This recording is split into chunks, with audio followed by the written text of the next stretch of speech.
Hello, and welcome to God of War. I am Mars, and you are about to be introduced to my Sleeping Beauty Syndrome lo-fi creation process.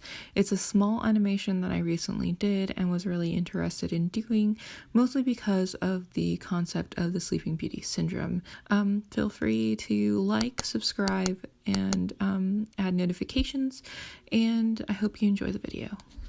As you can see at the very beginning, I have a reference image that I basically kind of map out the positioning of the body, and then I go into the positioning of the entire room. Now, a lot of people might consider this a form of copying, but to be honest with you,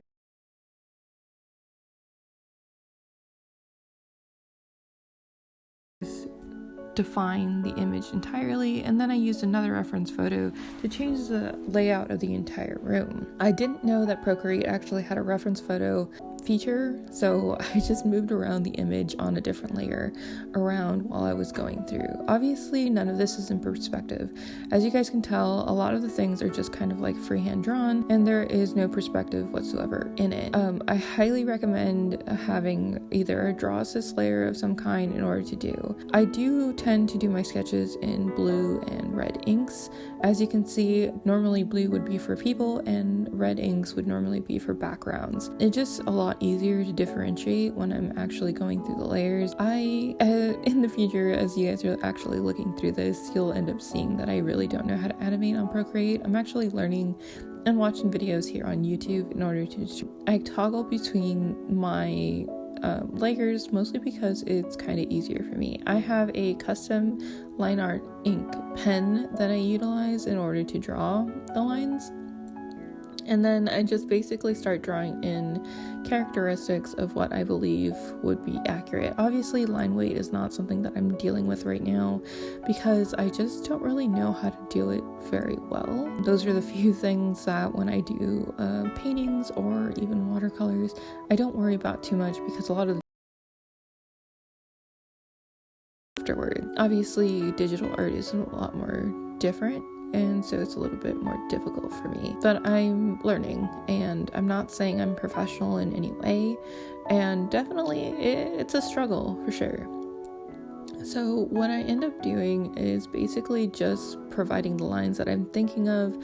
There's a few things that I kind of wanted added details through, but then I made a choice against it, mostly because I felt like I don't have enough practice in it, and the images that you saw that I imported are basically ones that I've already done and just decided to add. One of them is a Fall Out Boy image, and the other one is of my face, but it's not a full cut. So I then go through another on top line art imaging in darker color. The reason for that is that the darker color is just easier for me to determine where's what and what's what. The star stamp is actually from a vector art image that I use. I think it's called Vectornator, the alternative app, but I will double check that. Links in the description will be of what I used. As you can see, the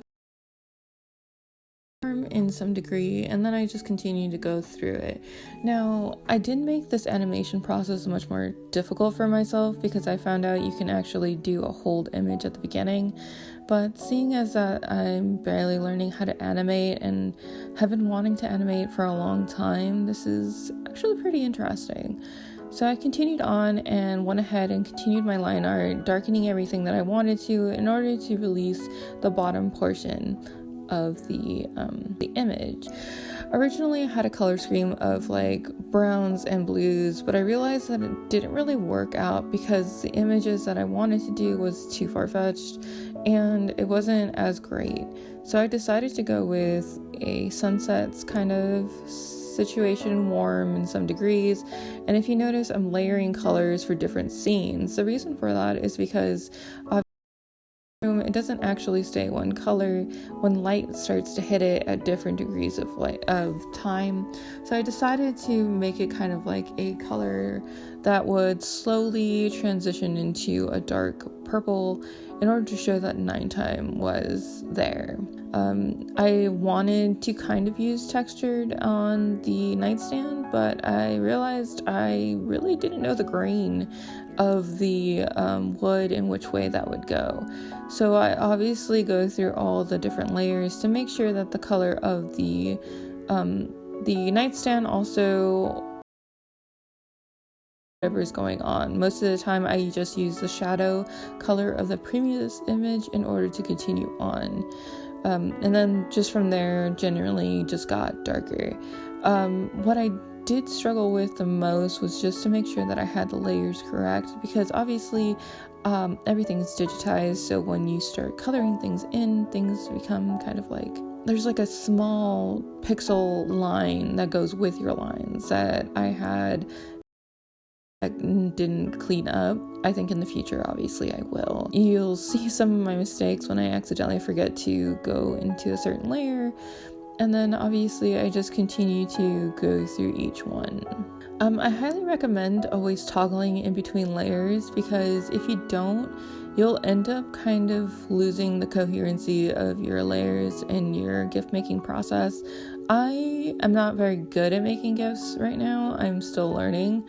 Most of made through just a singular image and then an overlap image. But what I highly recommend is that if you're going to create something like this, you have a solid background image that you know will always be referenced at some point, and just a few moving pieces.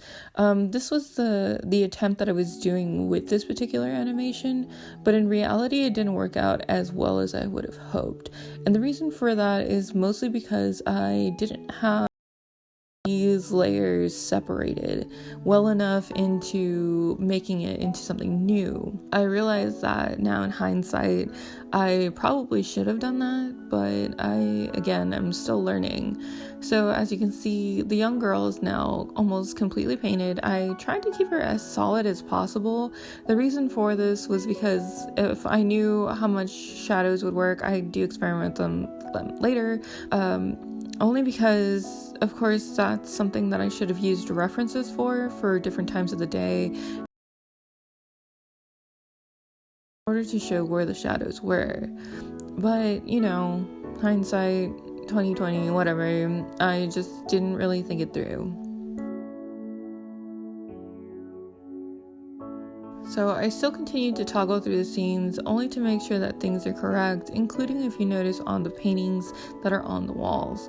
I slowly decided to just color them in.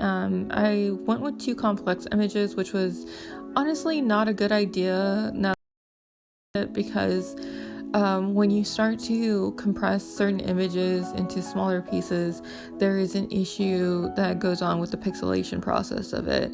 So coloring them in was just like the worst coloring book situation ever. I did want to color in the Fall Out Boy image that I had imported from the American Beauty, American Psycho album, but it didn't work out. The pixelation was too high, so I just did general shapes and hoped for the best. Although when you look at it, it does, but it kind of fit the vibe regardless, mostly because it just kind of worked out for me in the better run.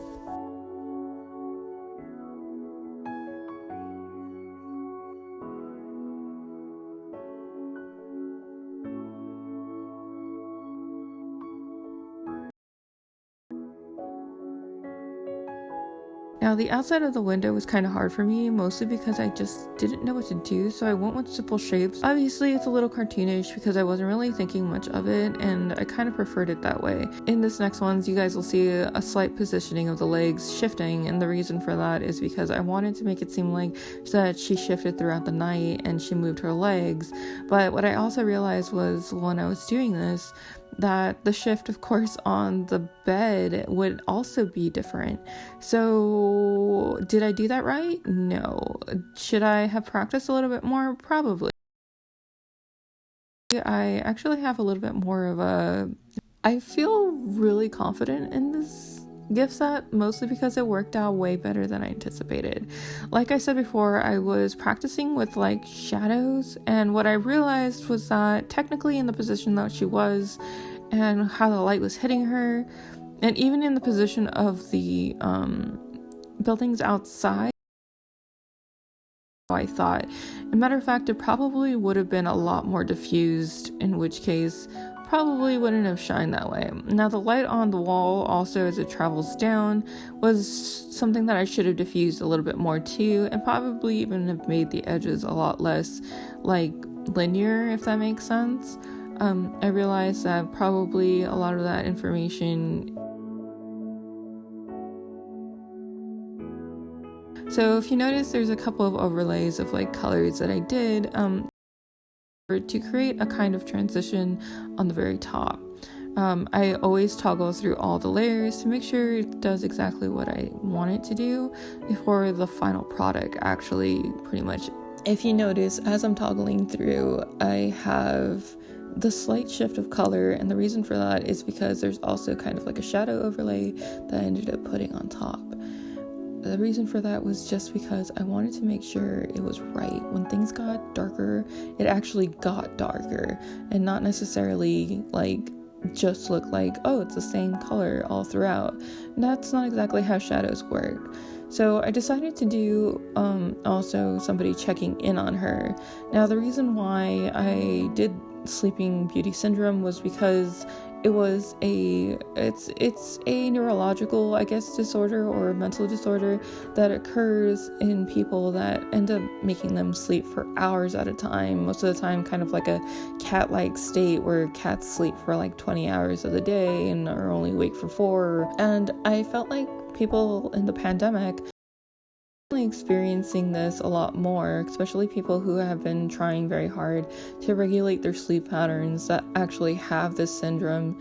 And I realized what better way to bring light and understanding to it than to actually do an art piece about it.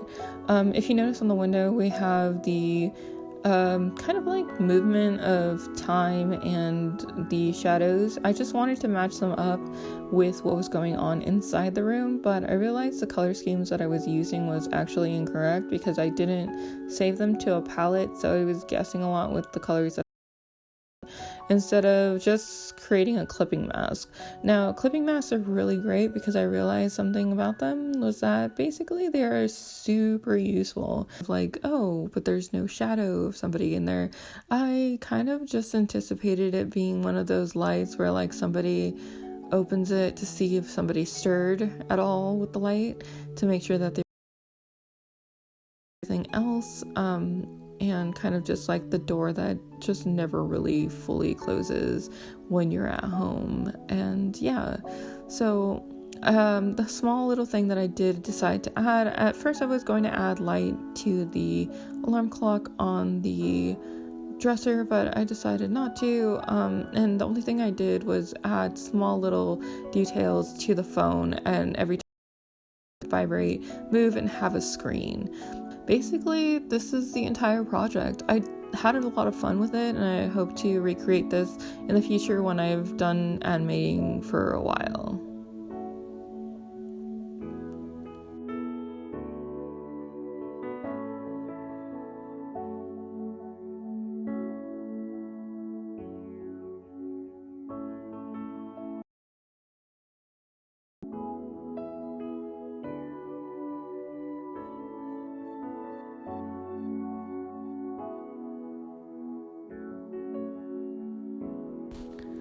If you enjoyed today's video, feel free to, again, subscribe, like this video, comment, and make sure you hit that notification bell to be informed about future posts.